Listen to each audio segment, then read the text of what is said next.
नमस्कार सत श्री अकाल। मैं सुमन गुप्ता तेज पंजाब न्यूज़ चैनल तो ਅੱਜ ਅਸੀਂ ਆਏ ਹਾਂ ਆਈਵੀ ਹਸਪੀਟਲ ਅੰਮ੍ਰਿਤਸਰ ਜੋ ਕਿ 에ਅਰਪੋਰਟ ਰੋਡ ਤੇ ਹੈ।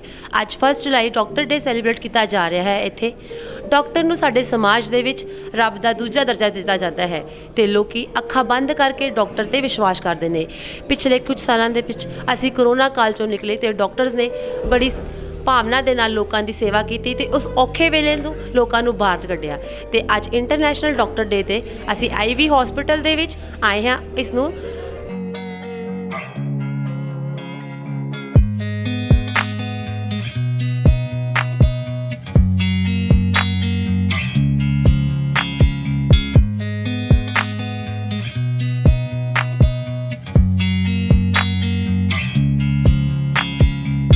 ਅਸੀਂ डॉक्टर पंकज गोयल जो कि हार्ट स्पैशलिस्ट ने उन्होंने नाल मिलन आए हैं। उन्होंने अज तक 5000 तो भी उत्ते हार्ट दे ऑपरेट कर चुके हैं तो लोगों की बड़ी ही सेवा की है। आओ अज तुहानूं उन्हां नाल मिलाते हैं। नमस्कार सर, तुसीं अज तक 5000 प्लस सर्जरियां कर चुके हो। तुहाडा एक लाइफ तक चल रहा जिहड़ा सफ़र है किदां दा रहा? एक्चुअली बहुत अच्छा रहा, क्योंकि अगर आपको वही काम करते हो जिसमें जो आपकी पैशन हो तो आपको बड़ा इंटरेस्ट लगता है।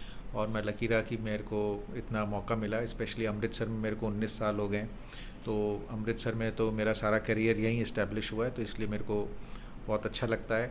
और स्पेशली जब हम देखते हैं कि कुछ पेशेंट्स ऐसे आते हैं कि जिनको एकदम उनकी लाइफ थ्रेटन्ड होती है, मतलब इतना मेजर प्रॉब्लम होती है, वो ठीक हो जाते हैं और आप सालों साल उनको देखते हैं कि वो ठीक चल रहे हैं, तो आपको बड़ा अच्छा लगता है कि भाई इतने लोगों की लाइफ आप इन्फ्लुएंस कर सकते हैं। वैसे जो भी आप हार्ट की प्रॉब्लम सुनते लोग एकदम घबरा जाते हैं, मतलब लगता है कि वो सानू की हो गया, मतलब इन्ना डर क्यों बैठे हैं लोगों के दिलों च? अगर आप देखें तो एक्चुअली ये डर होना भी चाहिए। वो इसलिए क्योंकि जो बात समझने की है वो ये है कि अगर किसी को हार्ट अटैक आता है और वो हार्ट अटैक सपोज़ हॉस्पिटल में रहते रहते ही आता है, ठीक है, फिर भी 20% मतलब 100 में से 20 लोग ऐसे हैं जिनको हॉस्पिटल में अटैक आते हुए भी हम नहीं बचा सकते। तो ये बहुत ही ज़्यादा लाइफ थ्रेटनिंग प्रॉब्लम है, बहुत ही सीरियस प्रॉब्लम है। लोग अक्सर इस बात को नहीं समझते हैं कि सब कुछ करने के बाद भी, सब कुछ अवेलेबल होने के बाद भी आप 100 में से 20 लोगों को नहीं बचा सकते। तो इसलिए जो सबसे अच्छा इसके लिए उपाय वो यही कि भाई इसको प्रिवेंट करें। लेकिन ये भी समझने की बात है कि आप इसको 100% प्रिवेंट नहीं कर सकते। ये ऐसा नहीं कि आप सारी चीज़ें सही कर रहे हो तो आपको नहीं होगा, ये हो सकता है, फिर भी हो सकता है, लेकिन चांसेस कम हो जाते हैं। तो जो लोग ये सोच लेते हैं कि भाई, या डॉक्टर को फिर ब्लेम करना शुरू करते हैं कि भाई हमने तो ऐसा कर दिया फिर भी हमें प्रॉब्लम हो गई, वो ये है कि भाई ये तो बीमारी है, ठीक है ना। आप जैसे लोगों को कैंसर होता है, अब आप सारी चीज़ें सही करते हैं फिर भी कैंसर हो जाता है। जैसे एक्सीडेंट होता है, आप अपनी साइड पे चल रहे हो, आप अपनी स्पीड से चल रहे हो, फिर भी कोई दूसरा आके मार जाता है, उसी तरह बीमारी भी है। तो इसमें हम जो कर सकते हैं वो ये है कि भाई जो हमें मालूम है साइंस की तरफ से वो सारी चीज़ें करें और पहले उसको रोकने की कोशिश करें, और अगर हो जाती है तो साइंस की हिसाब से जो ट्रीटमेंट है वो ट्रीटमेंट करें।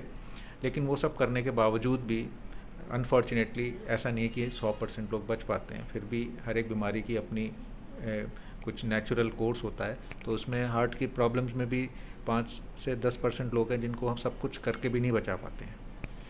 सर आजकल बाईपास सर्जरी पर हर हॉस्पिटल में होती है, कोई नई टैक्नोलॉजी आई है जो इस तो इलावा लोगों लिए, मतलब बाईपास सर्जरी बड़ा एक औखा प्रोसैस मन्निया जाता है, कोई होर नवी टैक्नोलॉजी आई जो आईवी च प्रोवाइड हो रही हो? एक्चुअली एक चीज़ तो ये कि जो बाईपास सर्जरी है, एक्चुअली वैसे तो सारी सर्जरी आप अगर देखें तो सब सर्जरी, कोई भी सर्जरी सिंपल नहीं होती, क्योंकि कॉम्प्लिकेशन किसी भी चीज़, बच्चे की डिलीवरी भी होती है सिजेरियन, जो बड़ी नॉर्मल सी चीज़ है, उसमें भी माँ को बच्चे को दोनों को खतरा होता है। हार्ट के ऑपरेशन बहुत ज़्यादा पेचीदा होते हैं। वो पेचीदा इसलिए हैं क्योंकि इसमें मार्जिन ऑफ एरर बिल्कुल नहीं है। आप अगर ज़रा सी भी 1% भी गलती होती है तो वो पेशेंट की लाइफ और डेथ का मैटर बन जाता है। तो पहली चीज़ तो ये है कि हार्ट सर्जरी जो है वो केवल ऑपरेशन में ख़त्म नहीं हो जाती है ना। जैसे अपेंडिक्स का ऑपरेशन हुआ, मरीज़ 1 घंटे बाद आईसीयू में आता है और उसके बाद रूम में भेज देते हैं, अगले दिन छुट्टी कर देते हैं। अनफॉर्चुनेटली हार्ट के ऑपरेशन जो है बहुत ज़्यादा पेचीदा, वो इसलिए क्योंकि अक्सर हार्ट के मरीज़ों में जो है हमें देखने को मिलता है कि बाकी प्रॉब्लम्स जैसे डायबिटीज़ है, अक्सर एज भी ज़्यादा होती है, डायबिटीज़ भी है, ब्लड प्रेशर भी है, पहले उनको स्ट्रोक भी हो चुका है, किडनी की प्रॉब्लम, तो ये सारी बीमारियां अक्सर हार्ट की बीमारियों के साथ होती हैं, तो ये मरीज़ ज़्यादा सिक होते हैं। और दूसरी चीज़ है कि जब हम ऑपरेशन करते हैं तो उससे या उसके बराबर ही इम्पॉर्टेंट होता है हार्ट के ऑपरेशन के बाद की केयर। पेशेंट कम से कम 2 से 3 दिन आईसीयू में रहता है, हमें सारी चीज़ें मॉनिटर करनी होती है, तो इसके लिए ज़रूरी है कि एक एप्रोप्रिएट प्रॉपर सेटअप होना चाहिए, क्योंकि सर्जन का काम केवल ऑपरेशन करके ख़त्म नहीं हो जाता है, उसके बाद की केयर उतनी ही इम्पॉर्टेंट है। तो इसलिए जो आपने ये बोला कि भाई हर जगह हो रही है, तो मैं मेरी एक यही सबको है कि भाई आप जब भी डिसाइड करते हो कि आपको हार्ट, सपोज किसी को हार्ट के ऑपरेशन, तो आपको ये जानना चाहिए भी कौन ऑपरेशन करेगा, ऑपरेशन के बाद की देखभाल कौन करेगा, उस सेंटर में बैकअप है कि नहीं है, वहाँ स्पेशलिस्ट देखने वाले, कार्डियक एनेस्थीसिया जो है, एनेस्थीसिया वाले अलग होते हैं, इंटेंसिव केयर वाले अलग होते हैं, नर्सेज अलग होती हैं, वो सारा बैकअप है कि नहीं है। तो क्योंकि अगर नहीं है तो आप ये मानिए कि कॉम्प्लिकेशन रेट डेफिनेटली बढ़ जाएगा, ठीक है। क्योंकि कई बार होता है हम ऑपरेशन करते हैं, ऑपरेशन के बाद पेशेंट को ब्लीडिंग हो जाती है, हमें 3 घंटे बाद 4 घंटे बाद मरीज़ को दोबारा खोलना पड़ जाता है ऑपरेशन। अगर वहाँ सर्जन का बैकअप ही नहीं है, सर्जन ऑपरेट करके चला गया, वहाँ इन हाउस सर्जन नहीं है, तो फिर कौन करेगा उसको, तो ये जानना बड़ा ज़रूरी है। तो एक तो चीज़ ये इम्पॉर्टेंट है कि भाई ये बैकअप होना ज़रूरी है, बैकअप प्लान बहुत ज़रूरी है। तो इसलिए जैसे यहाँ आईवी में हमारे पास बिल्कुल सेपरेट हार्ट सर्जरी का आईसीयू है, ठीक है ना, हमारी पूरी सेपरेट टीम है, उसमें हम कोई और पेशेंट नहीं लेते, कोई मिक्सिंग नहीं है, क्योंकि ये पेशेंट बड़े मतलब सीरियस होते हैं, इनिशियली इन्फेक्शन हो सकता है, इसलिए हम उस आईसीयू में और किसी भी स्पेशलिटी का पेशेंट नहीं लेते, हमारा सर्जिकल आईसीयू अलग है। उसके लिए जो सारा बैकअप है, राउंड द क्लॉक एक स्पेशलाइज्ड कार्डियक एनेस्थेटिस्ट जो ड्यूटी पे रहता है, पूरी टीम जो है स्पेशलाइज्ड जो इसी काम के लिए है, हार्ट सर्जरी की पूरी टीम अवेलेबल रहती है। हाँ, 24 घंटे आपकी अवेलेबल, और ऑब्वियसली जो सर्जन है उसकी अवेलेबिलिटी 24। तो ये चीज़ें जो हैं ये बड़ी इंपॉर्टेंट होती हैं। तो अक्सर जैसे लोगों को दिमाग में ऑब्वियसली आता है कि भाई दिल्ली में बेटर सर्विसेज हैं, और तो मैं अमृतसर के लोगों से ये कहना चाहूँगा, देखो हम मेरे को भी यहाँ 2003 में जब ये एस्कॉर्ट्स हॉस्पिटल बना था तब से मैं यहाँ हूँ, 19 साल मेरे को यहाँ अमृतसर में हो गए। मैं ये एश्योर करना चाहूँगा कि भाई हर तरीके से इंटरनेशनल स्टैंडर्ड की सर्विसेज अवेलेबल है। कोई भी ऑपरेशन पेचीदा, जो हार्ट सर्जरी में आप समझो सबसे पेचीदा ऑपरेशन माना जाता है, उसको हम बोलते हैं बेंटाल्स ऑपरेशन, जो कि एक तकलीफ़ होती है, जो एओर्टिक डिसेक्शन होती है, जिसमें कि हमारे हार्ट की मेन नाड़ी फट जाती है, और उसका जो डेथ रेट है वो ये है कि 48 घंटे में 95% लोगों की मौत हो जाती है, 48 आवर्स में, ठीक है। तो उसमें हमारे पास इतना टाइम नहीं होता कि हम पेशेंट को बोलें कि दिल्ली चले जाओ या जैसे पहले होता, तो उस सब का भी ट्रीटमेंट हम यहाँ कर रहे हैं, और नियरली हाफ द प्राइस, मतलब जो कॉस्ट है उसके जो एक्सपेंसेस हैं वो nearly half of what it cost in Delhi, ठीक है। सो ये बेसिकली मैं यही बताना चाहूँगा कि भाई अब हमारा पूरा सेटअप ऐसे है कि हम सब पेचीदा से पेचीदा ऑपरेशन यहाँ हम कर रहे हैं। जो केवल एक चीज़ हम नहीं कर पा रहे हैं वो है हार्ट ट्रांसप्लांट, और वो केवल इसलिए नहीं कर पा रहे हैं क्योंकि पंजाब गवर्नमेंट ने हमें परमिशन नहीं दी हुई है। पंजाब मतलब जो फैसिलिटीज़ लोग जाके दिल्ली में ले रहे थे, अब वो सारी यहाँ पे हार्ट की यहाँ पे अवेलेबल। और जो नया कुछ आया है वो कौन से ट्रीटमेंट आए हैं हार्ट के? जैसे हार्ट में जैसे बाईपास सर्जरी है, बाईपास सर्जरी में हम जो क्योंकि आजकल यंग पेशेंट्स में बहुत होने लगी है, ठीक है, स्पेशली आपने अभी रिसेंटली सुना होगा काफ़ी अनफॉर्चुनेट डेथ्स भी हुई हैं काफ़ी सेलिब्रिटीज़ की, इसलिए थोड़ा लाइमलाइट में आ गया है। नहीं सर, पर यंग एज में होने का कारण क्या बढ़ता जा रहा है? एक्चुअली एक तो ना ये डायग्नोसिस होने लगा है, दूसरी चीज़ ये है कि अब सोशल मीडिया की वजह से लोगों को पता लगने लगा है। एक्चुअली ये तो हो तो पहले से भी रहा है, हाँ, ठीक है, लेकिन कुछ चीज़ें हैं जो लाइफस्टाइल में हैं, जैसे ऑब्वियसली पहले के मुकाबले स्ट्रेस लोगों का ज़्यादा बढ़ा है, लेकिन ऐसा अवेयरनेस भी लेकिन बढ़ी है। देखो अब पहले कौन कोलेस्ट्रॉल लेवल चेक कराता था, कौन इतना एक्सरसाइज पे ध्यान, वो सब लेवल्स भी बढ़े, लेकिन यह है कि मेरे हिसाब से मेरे को जो लगता है कि वो अवेयरनेस का ही पार्ट है, क्योंकि एक सोशल मीडिया की वजह से कोई भी कहीं भी इवेंट होता है ना वो सबको पता चल जाता है। तो ऐसा नहीं कि बीमारी पहले यंग एज में नहीं होती थी, अब इसलिए है कि एक स्ट्रेस लेवल है, और दूसरा शायद जिन लोगों की इग्नोरेंस है, जिनको मालूम नहीं कि भाई अपनी सेहत के लिए क्या करना चाहिए। अनफॉर्चुनेटली अमृतसर में बहुत है, जैसे खाने का यहाँ पे पीने ऑयली का, फूड बहुत है, खाना, ये सब ठीक है, चीज़ें। और एक्सरसाइज वगैरह कम करना, वो सब फ़र्क पड़ता है। लेकिन ये है कि अवेयरनेस अगर हो तो हम उसको प्रिवेंट कर सकते हैं। अरे एक बात है, जब अगर घर में किसी को या नियर बाय किसी को हार्ट अटैक हमें पता लग, वैसे तो पता चलता नहीं, अगर पता चल जाए कि आ गया है, इन बिटवीन हॉस्पिटल के बीच में हम क्या कर सकते हैं? तो ऐसे में अगर लग रहा है किसी को कि भाई उसको हार्ट अटैक आ रहा है, ठीक है ना, तो उसमें बेस्ट है कि आप किसी भी आसपास के, मतलब प्राइमरी फर्स्ट एड केयर, हाँ जी। क्योंकि सबसे ज़रूरी है कि टाइमली आपको खून पतले करने की दवाइयाँ मिल जाएं।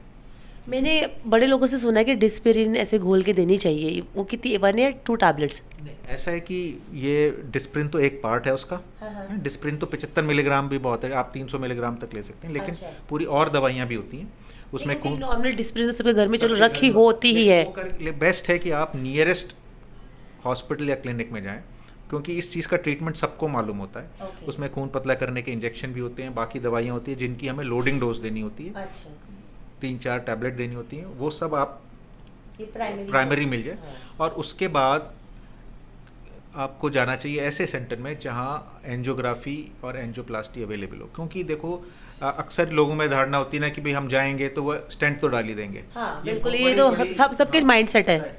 तो ये बड़ा अनफॉर्चुनेट है, क्योंकि अगर किसी को अटैक आ रहा है, हार्ट अटैक आ रहा है, हाँ। और हम कोशिश करके 30 मिनट तो आइडियल टाइम है, लेकिन 1 घंटे के अंदर भी अगर हम उस नाड़ी को खोल देते हैं हाँ जी। तो हम उस हार्ट के मसल को बचा सकते हैं। अगर वो नहीं करते हैं तो वो हार्ट का मसल बेकार हो जाता है, हार्ट की पंपिंग कम हो जाती है, जो कि आगे चल के प्रॉब्लम करती है। तो इसमें हार्ट श्रिंक होना स्टार्ट हो जाता है ना। बिल्कुल, तो ये अर्जेंट ट्रीटमेंट, तो जब किसी को हार्ट अटैक आ रहा है, किसी की छाती में दर्द हो रहा है, ऐसा लग रहा है ईसीजी में चेंजेस हैं, तो उस समय ऑब्वियसली देखो जो डॉक्टर एंजियोग्राफी कर रहा है उसको भी लगता है क्योंकि एंजियोग्राफी जब करते हैं हाँ। तो आप समझो 70% स्टेंट डालने का काम हो चुका है। अच्छा जी। उसमें केवल आपको अंदर जाके एक वायर डालना है, हाँ और जी, हाँ जी। उसके ऊपर आपको स्टेंट डालना है। हाँ जी। तो अगर ऐसी कंडीशन है देखो, तब तो इमरजेंसी है। उस समय ऑब्वियसली डॉक्टर भी पेशेंट के बेनिफिट के लिए वो हाँ। थोड़ा ज़्यादा पुश करते हैं कि नहीं भाई अभी डाल। बिल्कुल। अगर कोई पेशेंट चलता फिरता आया है, कहता है मेरे को चलने में छाती में दर्द है, उसके केस में इमरजेंसी नहीं है। हाँ। अगर उस केस में वो अपना फैसला बाद में करना चाहता है, वो बाद में कर सकता है। हम्म। केवल ये है कि जब हम एंजियोग्राफी करते हैं तो एक कन्वीनियंस होती है।